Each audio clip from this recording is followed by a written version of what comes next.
할렐루야. 네. 오늘 성가대의 귀한 찬양 너무나 감사합니다. 오늘 우리 아버지 말씀 가운데 함께 하셔서 정말 성령의 단비, 은혜의 단비를 흠족히 내려주실 줄 믿습니다. 오늘 말씀은 5대 제사의 말씀 중에서 화목제에 대한 말씀입니다. 먼저 제가 질문을 하나를 드려보겠습니다. 만약에 오늘 5대 제사 중에서 한 가지의 제사를 드릴 수 있다면 어떤 제사를 드리고 싶으세요? 네, 제가 먼저 제목을 말씀드렸나 봐요. 화목제를 드리고 싶은 성도님들이 많이 계실 겁니다. 왜냐하면 이 화목제는 나에게 돌아오는 제물이 있기 때문입니다. 화목제만이 이 5대의 제사 중에서 제사인에게도 제물이 분배가 되는 그러한 제사입니다. 그러나 우리가 먼저는 우리 아버지 앞에 속죄제의 제사를 드려야 합니다. 왜냐하면 우리의 모든 죄가 사해지지 않고는, 죄의 해결이 받지 않고는 아버지 앞에 나아갈 수 없기 때문에 먼저는 우리가 속죄제의 제사를 드려야 합니다. 일반적으로 이 제사를 드리는 순서를 보면은 먼저는 속죄제를 드리고, 그리고 번제를 드리고 화목제를 드렸습니다. 예를 들어서 레위기 9장 22절 말씀에 보면은 제사장 취임식에 대한 말씀이 있는데, 이 아론이 첫 제사를 드리면서 속죄제, 번제, 화목제의 순서로 이 제사를 드리고 있습니다. 이 순서에는 많은 의미가 있습니다. 속죄제를 통해서 먼저 죄를 해결해야 하고, 그 다음에 번제와 함께 드리는 소제를 통하여서 우리 아버지 앞에 헌신과 충성을 다하고, 이제 마지막에는 화목의 제사를 드려서 우리 하나님과 화목하게 되고 많은 이웃들과 화목하게 되는 것입니다. 그래서 이 제사를 순서를 보면 알다시피 이 화목제는 마지막에 완성을 하는 그러한 의미가 있습니다. 우리가 올 한 해 산 제사를 우리 아버지 앞에 드리면서 모든 성도님들이 함께 다 나아가고 있습니다. 그러나 이렇게 우리 아버지 앞에 제사를 드린다, 예배를 드린다 할 때 화목제를 온전하게 드림으로써 우리 아버지 앞에 드리는 예배를 꼭 완성하시는 우리 평강의 성도님들 다 되시기를 주님의 이름으로 축원합니다. 아멘. 화목제에 대한 말씀 첫 번째로 찾아보도록 하겠습니다. 첫 번째는 화목제는 제사의 완성입니다. 제사의 완성. 이 화목제의 의미는 화목할 화목할 목으로 정말 화목하고 평화롭게 하는 제사입니다. 하나님께서 이 화목제의 제물을 받아주심으로 말미암아 내가 하나님과 관계가 회복되어서 화목하게 됩니다. 그렇게 되어서 우리 하나님과 정말 깊은 교제를 나누게 됩니다. 그런 다음에 하나님과 깊은 교제를 나누는 사람은 이렇게 주위의 이웃들과도 화목하게 되는 것, 그 관계를 화목하고 주위의 이웃들과도 관계를 더욱더 풍성하게 하면서 깊은 교제를 나누는 것이 바로 화목제의 제사입니다. 그래서 화목제가 완성의 의미가 있는데 두 가지로 한번 살펴보도록 하겠습니다. 첫 번째로 볼 텐데, 이 화목제의 원어적 의미에 대해서 한번 살펴보도록 하겠습니다. 화목제는 이 5대의 제사 중에서 완성의 의미를 가지고 있습니다. 이 화목제, 히브리어로 쉘라밈입니다. 쉘라밈. 이 단어는 샬람이라는 단어에서 유래가 되었습니다. 이 샬람의 단어, 그 뜻은 평화롭다, 회복하다라는 뜻을 가지고 있습니다. 평화롭다, 회복하다라는 뜻을 가지고 있고, 샬람의 PL 강조형, 강조하는 단어가 바로 쉘렘입니다. 쉘렘. 이 쉘렘이라는 단어의 복수형, 여러 개라는 것이죠. 복수형의 단어가 바로 쉘라밈입니다. 이 쉘라밈이 화목제의 단어이죠. 이 쉘렘과 쉘라밈이 왜 이렇게 복수로 쓰였냐면 5대 제사 가운데서 이 화목제만이 감사제, 서원제, 낙헌제 이렇게 세 가지의 제사를 함께 드렸기 때문에 바로 복수형으로 쓰인 것입니다. 그렇다면 이 화목제를 뜻하는 단어인 쉘라임의 뜻은 무엇일까요? 바로 완성하다라는 의미가 있습니다. 그러니 이 화목제의 제사는 하나님 앞에 모든 제사를 드리고 완성하는 그러한 의미를 가지고 있는 것입니다. 두 번째로 이 완성의 의미를 가지고 있는 것에 대한 그 근거로서 레위기의 순서를 한번 살펴보도록 하겠습니다. 이 레위기에서 5대 제사에 대한 부분이 나와 있는데 레위기 1장부터 7장까지가 나와 있는데 1장부터 5장까지는 제사인의 입장에서 쓰여진 기록된 부분이고 6장에서 7장까지는 제사장의 입장에서 쓰여진 부분입니다. 특별히 이렇게 두 번 반복되어서 제사에 대해서 설명을 하고 있습니다.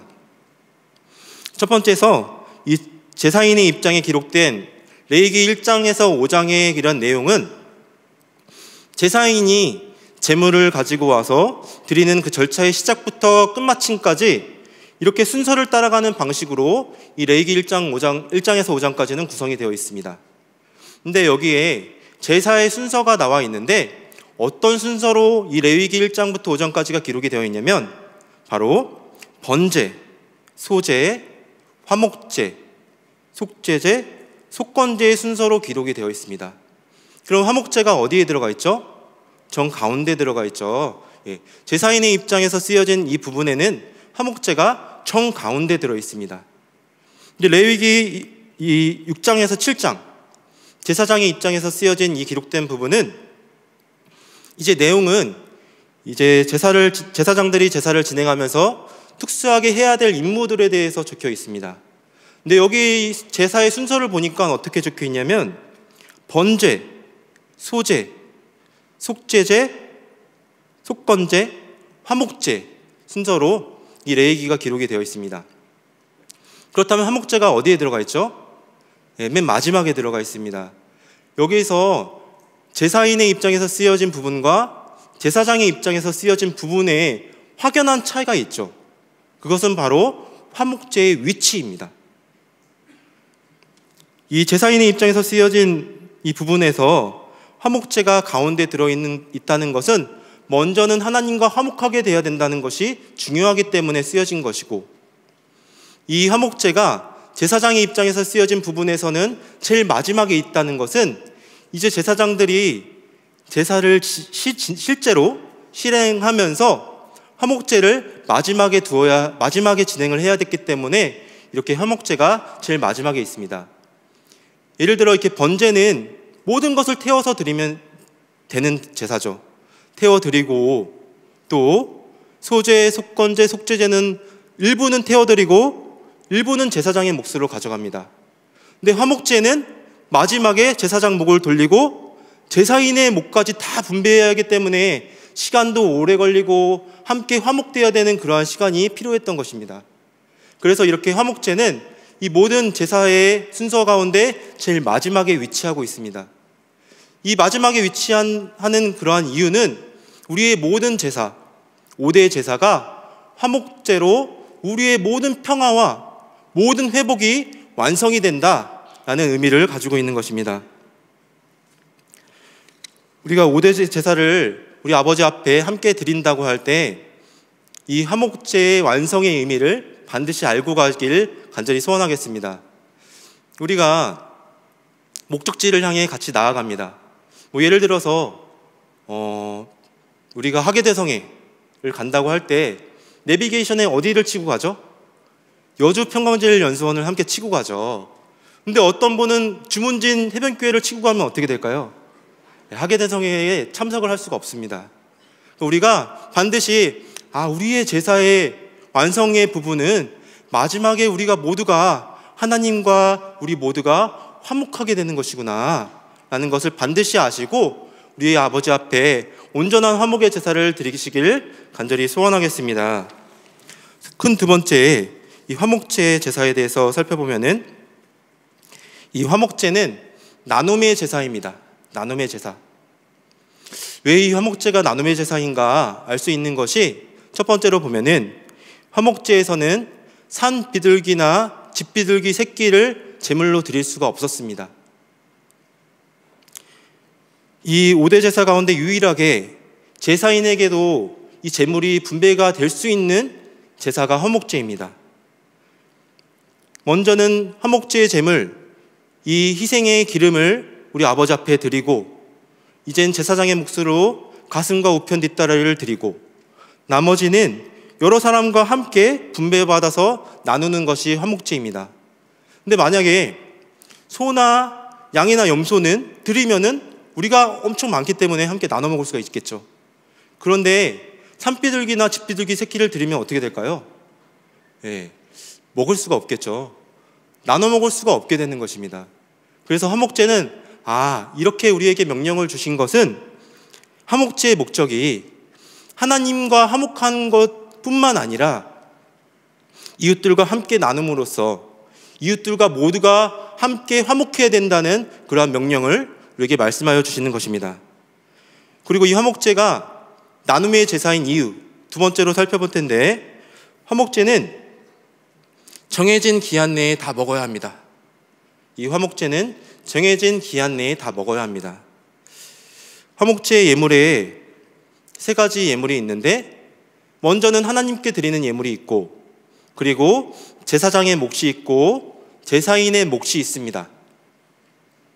먼저는 하나님께 드리는 예물, 먼저 하나님께 드리는 예물은 바로 화목제의 기름입니다. 레위기 3장 3절에서 5절 말씀에 보면은 이 화목제의 희생 중에서 화제로 하나님께 드리는 부분은 어떤 부분이냐면, 내장에 덮인 기름, 내장에 붙은 모든 기름, 또 두 콩팥과 그 위에 허리 근방에 있는 기름, 간에 덮인 꺼풀, 이렇게 내장, 콩팥, 간 주위에 있는 그 기름들을 하나님께 다 드려야 합니다. 여기서 기름이라는 단어는 히브리어로 헬레브입니다. 헬레브의 뜻은 어떤 뜻이냐면 가장 좋은, 가장 훌륭한 이라는 뜻을 가지고 있습니다. 그러니까 우리 아버지 앞에 드릴 때 내가 정말 가장 좋은 것, 나에게 가장 훌륭한 것을 아버지 앞에 드려야 된다라는 말씀입니다. 그리고 여기 내장과 콩팥과 간은 그 당시에 사람들의 그러한 마음과 감정과 생각이 있는 그러한 초소로 여겨졌습니다. 그래서 이렇게 우리 아버지 앞에 화목제의 기름을 드린다는 그 뜻은 어떤 뜻이냐면, 이젠 나의 가장 소중한 것들, 정말 나의 마음과 나의 생각과 나의 모든 감정까지 우리 아버지 앞에 다 바쳐드려야 한다라는 것을 의미하는 것입니다. 레위기 3장 16절에서 17절 말씀에 보면은, 이 말씀에 보면은 너희는 기름과 피를 먹지 말아라, 너희 모든 처소에서 대대로 영원한 규례니라 라는 말씀처럼, 기름과 피는 절대로 사람이 먹어서는 안 되고 우리 아버지 앞에 다 드려져야 합니다. 여기서 기름은 바로 생명을 유지시켜주는 힘의 근원입니다. 기름은 힘의 근원이고, 생명은 바로 피는 생명의 근원을 의미합니다. 그러니까 모든 생명의 주관자이신 우리 하나님 아버지의 주권을 우리가 인정하면서 하나님의 몫인 기름과 피를 먹지 말아야 합니다. 우리의 모든 힘과 나의 능력, 나의 생명까지 우리 아버지께 다 달려있는 것입니다. 그리고 이렇게 기름과 피를 먹지 말라라는 말씀은 우리가 항상 하나님 중심주의, 하나님 우선주의를 살아가라 라는 말씀입니다. 여기 레위기 3장 17절에 보면은 그 식용을 금지하는, 적용되는 그러한 곳이 어디까지냐면 너희의 모든 초소라고 말씀합니다. 그러니까 너희의 모든 초소는 어디죠? 모든 곳이죠. 내가 있는 곳, 차 안에까지, 그렇죠? 집의 방 안에까지, 그 모든 초소, 사무실까지, 그 모든 초소에 너희는 너희 하나님을 가장 중심으로 두고 우선으로 두어라 라는 그런 말씀인 것입니다. 두 번째로는 제사장의 몫이 있는데, 희생 제물의 가슴과 우편 뒷다리는 바로 제사장의 몫으로 주어야 했습니다. 레위기 7장 34절 말씀에 말씀하고 있습니다. 내가 이스라엘 자손의 화목제 중에서 그 흔든 가슴과 든 뒷다리를 취하여 제사장 아론과 그 자손에게 주었나니 이는 이스라엘 자손에게 받을 영원한 소득이니라 라고 말씀하고 있습니다. 흔들었다라는 것은 요제를 말씀하고 들었다라는 것은 거제를 말씀합니다. 이렇게 요제와 거제를 통하여서 하나님 앞에 먼저 드리는 것, 그것은 바로 제사장의 몫이 바로 하나님께서 주시는 몫이다라고 말씀하는 것입니다.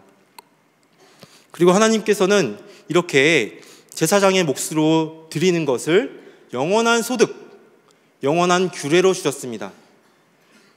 이 말씀은 제사장은 제사인을 위해서 일하는 것이 아니라 오직 하나님 아버지를 위하여서 일해야 된다는 것을 말씀하는 것입니다.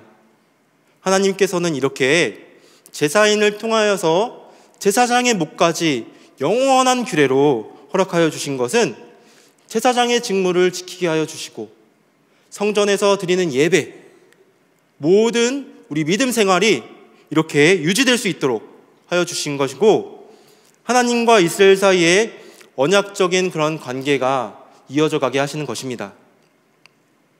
우리가 이렇게 함께 식사의 교제를 많이 나눕니다. 저 같은 경우는 그저께 월요일 날 교구 어떤 우리 집사님이 또 맛있는 거 한턱 쏘신다고 그래서 또 저기 무랑리 가서 맛있는 그 소바를 먹었는데요. 예, 그렇게 먹으면서 정말 식사의 교제를 나누고 또 안부도 묻고 함께 화목의 교제를 나누었습니다. 그러니까 이렇게 우리가 하는 모든 식사는 언약 식사입니다. 언약 식사. 우리가 함께 교제를 나눔으로써 하나님께서는 우리가 언약적인 관계를 끝까지 보존하게 하여 주신 것입니다. 우리가 항상 기쁨으로 화목의 제사를 드릴 때마다 이 언약이 끝까지 보존되게 하여 주시고 언약의 우리가 주인공이 될 수 있는 그러한 축복을 우리 아버지께서 반드시 허락하여 주실 줄 믿습니다. 자, 그럼 세 번째로 볼 텐데, 이 나머지 제사인의 몫은 정해진 기간 내에 다 먹어야 했습니다.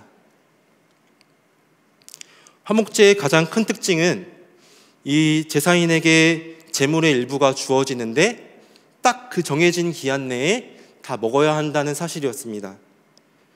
레위기 7장 15절에서 18절 말씀에 보면은 감사제는 당일에 먹어야 했습니다.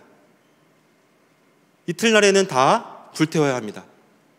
그리고 이 서원제와 낙헌제는 이틀간 먹을 수 있고 3일째는 다 불태워야 합니다.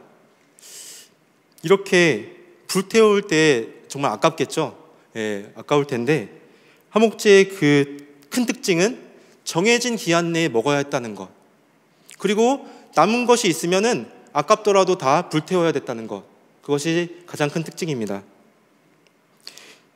레위기 7장 17절에서 18절 말씀에 그 희생의 고기가 제3일까지 남았으면 불사를 지니 만일 그 화목제 희생의 고기를 제3일에 조금이라도 먹으면 그 제사는 연락되지 않을 것이라. 드린 자에게도 예물답게 못되고 도리어 가증한 것이 될 것이며 그것을 먹는 자는 죄를 당하리라 라는 말씀처럼 절대로 남겨두면 안 된다라고 말씀하시는 것입니다. 이렇게 감사제의 경우로 만약에 감사제를 우리가 드린다고 할 때 소 한 마리가 600kg 정도가 됩니다.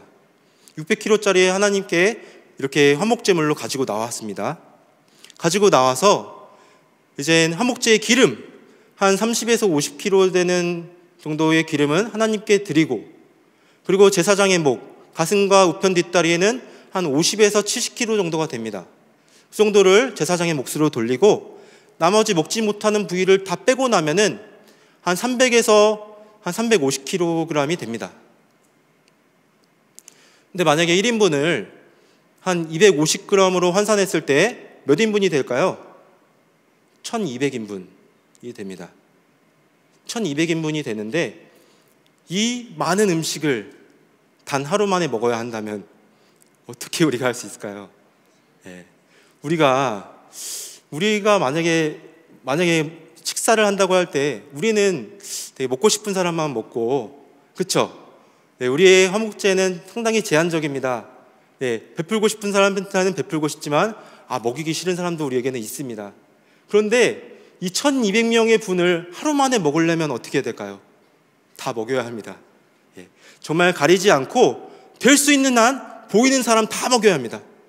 다 먹여야 하고 거기다가 막 어렵고 힘든 사람들까지 다 찾아내어가지고 그 사람들까지 다 먹여야만이 이것을 하루 만에 다 소비를 할 수가 있습니다. 그래서 화목제의 제물은 우리 모두가 먹어도 남음이 있는 그런 풍성한 제물입니다. 예를 들어서 우리가 만약에 결혼식이나 중요한 좋은 행사들, 가족의 행사들이 있을 때 우리가 또 많이 베풀잖아요. 네, 떡도 나누고요. 네, 맛있는 음식도 여러 사람들에게 교회 방방곡곡 나눕니다. 또한 우리가 원래예를 드리는 것도 예가 될 수가 있는데, 원래 예배를 드리고 나서 함께 우리가 다 함께 식사의 교제를 나눕니다. 근데 이젠 코로나랑 또 교회 사태로 인하여서 이 원래 예배가 교회에서 많이 드려지게 되었습니다. 그래서 우리가 정말 시간이 축복하여서 함께 또 화목의 교제를 나눌 수 없고 그러한 상황인데, 이제 많은 교구에서 이렇게 가정에서 지역에서 드리는 원래를 회복해야 하는 가운데 있습니다. 그렇게 우리가 정말 화목제를 함께 나눌 수 있게 원래회를 또 회복시켜 나갈 때 우리 아버지께서 주시는 풍성한 은혜의 축복이 반드시 함께 하실 줄 믿습니다. 이 화목제의 원리는 화목제물을 아버지 앞에 드렸을 때 내 몫이 돌아온다는 것입니다. 그리고 내 몫을 가져가려면 또 내가 많은 것을 나눠주어야 한다는 것이 화목제의 원리입니다. 그러니 화목제는 나누면 내가 나눌수록 내가 받는 것도 많아지는 풍성하게 되는 그러한 원리가 있습니다. 화목제의 제사가 풍성해질 때는 정말 개인의 입장에서도 풍성해지고 가정도 풍성해지고 교회도 풍성해지는 놀라운 은혜의 역사가 반드시 있습니다. 다음 날까지 이 제물을 남겨두지 말아야 하는 것은 우리가 모든 것을 하나님께 맡기고 나누라는 말씀입니다. 우리가 아깝지 않고 모든 것을 나눌 때 하나님께서 그 모든 것을 책임져 주신다라는 말씀입니다. 마태복음 6장 31절에서 33절에 말씀하고 있습니다. 그러므로 염려하여 이르기를 무엇을 먹을까, 무엇을 마실까, 무엇을 입을까 하지 말라. 이는 다 이방인들이 구하는 것이라. 너희 천부께서 이 모든 것이 너희에게 있어야 할 줄을 아시느니라. 너희는 먼저 그의 나라와 그의 의를 구하라. 그리하면 이 모든 것을 너희에게 더하시리라. 아멘. 하나님께서는 이렇게 먼저는 우리가 하나님의 말씀 가운데 하나님의 나라와 의를 먼저 구할 때 하나님께서는 그것만 더해 주시겠다라고 말씀하시고 계신가요? 아니죠. 하나님께서는 바로 이 모든 것을 너희에게 더하시리라 라고 말씀하고 있습니다. 우리 이렇게 우리의 마음 가운데 하나님의 나라와 의를 먼저 구하는 마음으로 정말 함께 나눔의 제사, 함께 사랑의 제사를 드릴 때 하나님께서는 정말 그 모든 것을 더하시리라 라는 말씀처럼 가정과 교구와 기관과 회사와 모든 곳마다 하나님께서 풍성하게 하여 주시는 놀라운 축복이 반드시 함께 하실 줄 믿습니다. 큰 세 번째로 화목의 제사는 사랑의 제사입니다. 화목제는 사랑의 제사입니다. 예수님께서는 이 10계명의 대강령에 대해서 우리에게 말씀해 주셨습니다. 마태복음 22장 37절에서 40절 말씀에 말씀하고 있습니다. 예수께서 가라사대 내 마음을 다하고 목숨을 다하고 뜻을 다하여 주 너의 하나님을 사랑하라 하셨으니 이것이 크고 첫째 되는 계명이요 둘째는 그와 같으니 내 이웃을 내 몸과 같이 사랑하라 하셨으니 이 두 계명이 온 율법과 선지자의 강령이니라 라고 말씀하고 있습니다. 이렇게 하나님을 사랑하라, 그리고 내 이웃을 내 몸과 같이 사랑하라 라는 말씀은 화목제의 원리에 대해서 말씀하고 있는 것입니다. 먼저는 우리가 하나님과 화목하고 하나님과 화목한 자는 이웃들과 화목을 이루어야 합니다. 우리가 십자가의 모양을 보면은 알 수 있다시피 우리가 하나님과 이루는 세로선이 있죠. 그렇죠? 세로선을 이룬 사람은 또 우리가 가로선을 이루어야 합니다.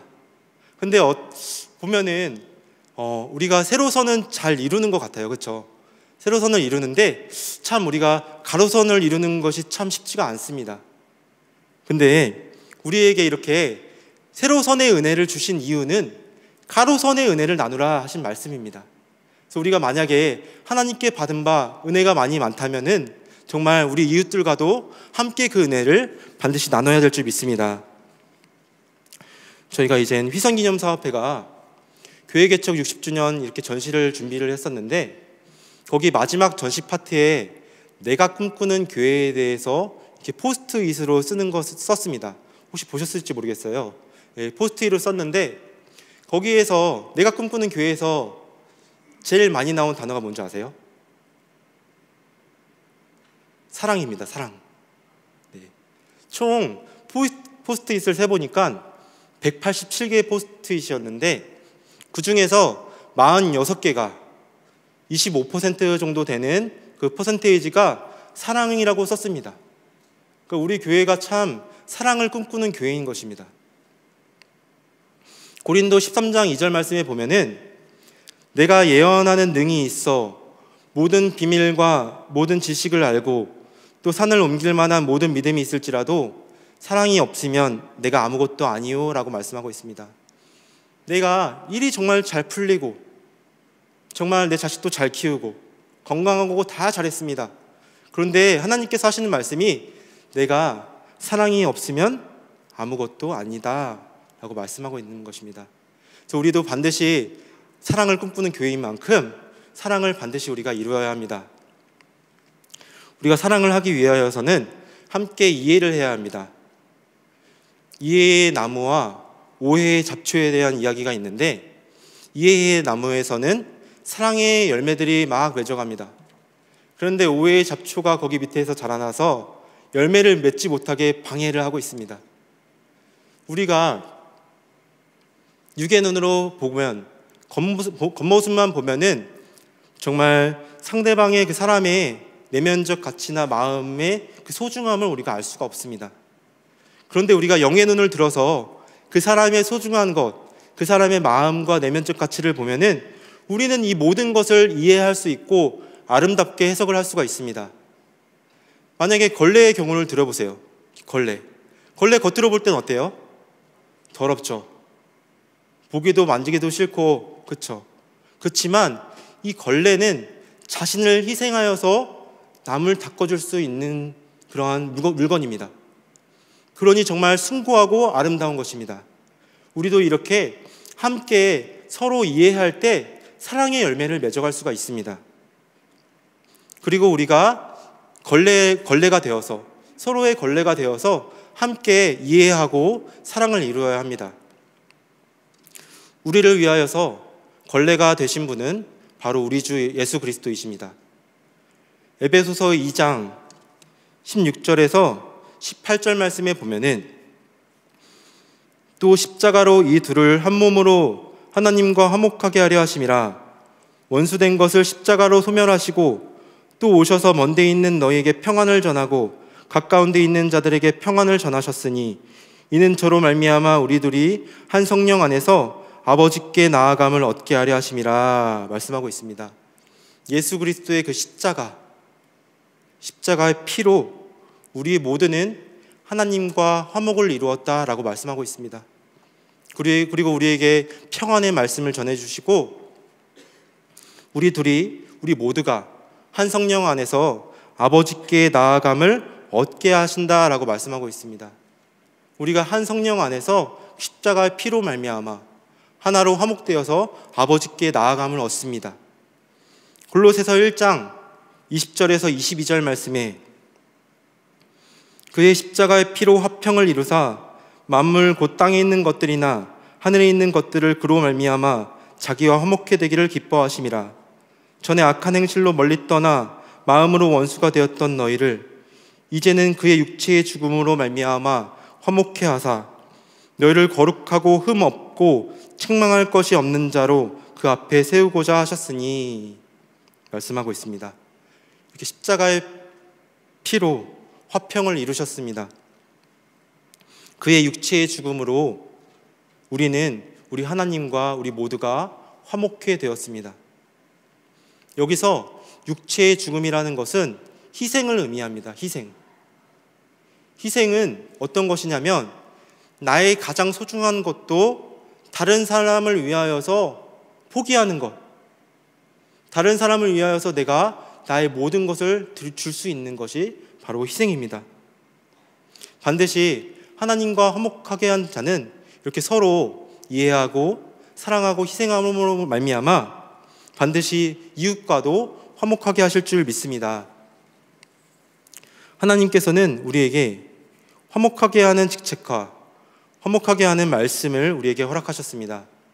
고린도후서 5장 18절에서 19절 말씀에 보면은 모든 것이 하나님께로 났나니 저가 그리스도로 말미암아 우리를 자기와 화목하게 하시고 또 우리에게 화목하게 하는 직책을 주셨으니 이는 하나님께서 그리스도 안에 계시사 세상을 자기와 화목하게 하시며 저희의 죄를 저희에게 돌리지 아니하시고 화목하게 하는 말씀을 우리에게 부탁하셨느니라 라고 말씀하고 있습니다.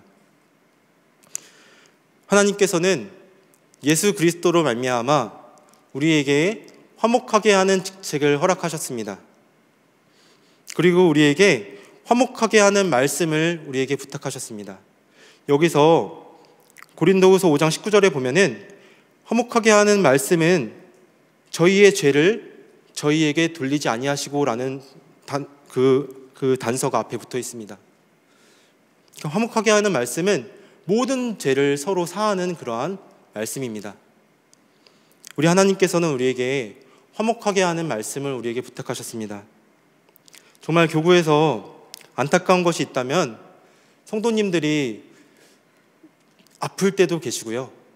또 너무 어려워서 힘이 들 때도 있습니다.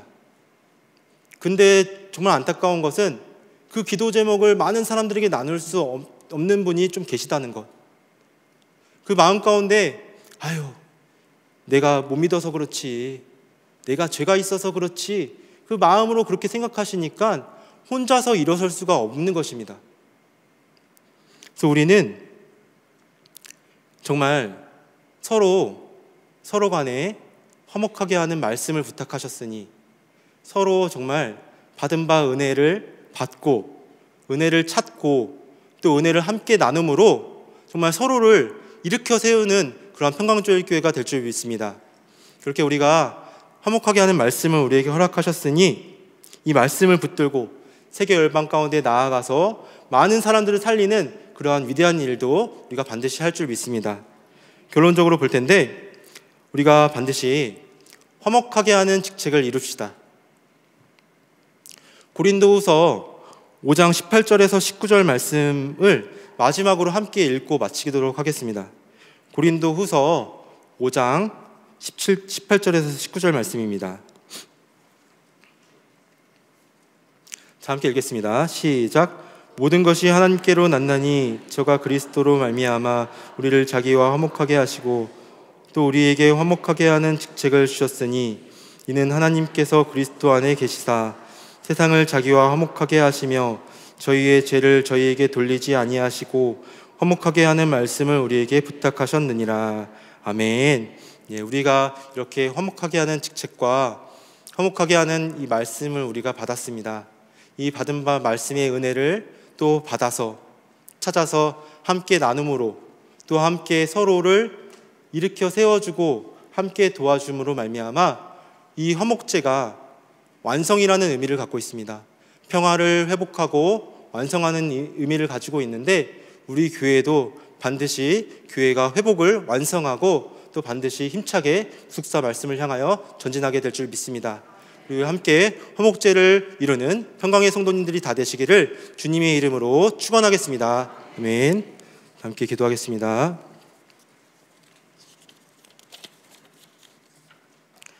사랑과 은혜가 충만하신 우리 살아계신 아버지 하나님, 귀한 수요 예배 제단 가운데 우리의 발걸음을 인도하여 주심에 우리 아버지 앞에 나와 온전한 마음으로 예배를 드리게 하여 주시니 참으로 감사합니다.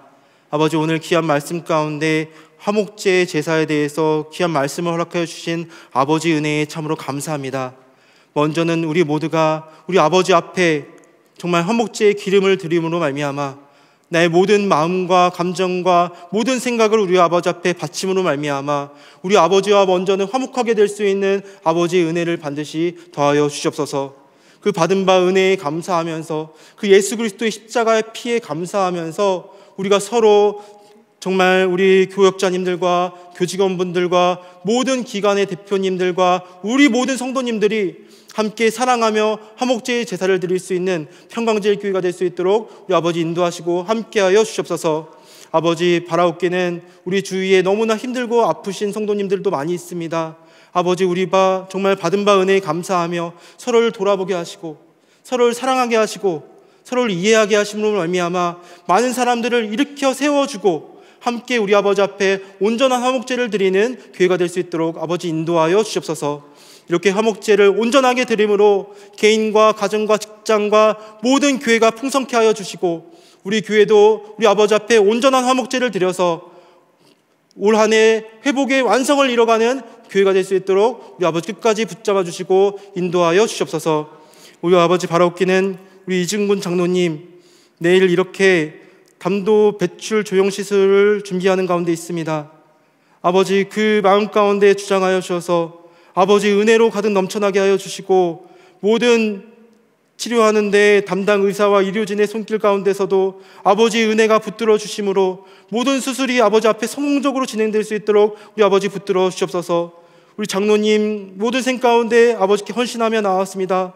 모든 헌신을 우리 아버지 다 기억하여 주심에 정말 우리 아버지 앞에 정말 모든 건강이 회복되고 우리 아버지 앞에 달려나올 수 있는 장로님이 될 수 있도록 아버지 인도하여 주시옵소서. 우리 아버지 사랑으로 인도하실 것을 믿으며 예수 그리스도의 이름으로 간절히 기도드리옵나이다. 아멘.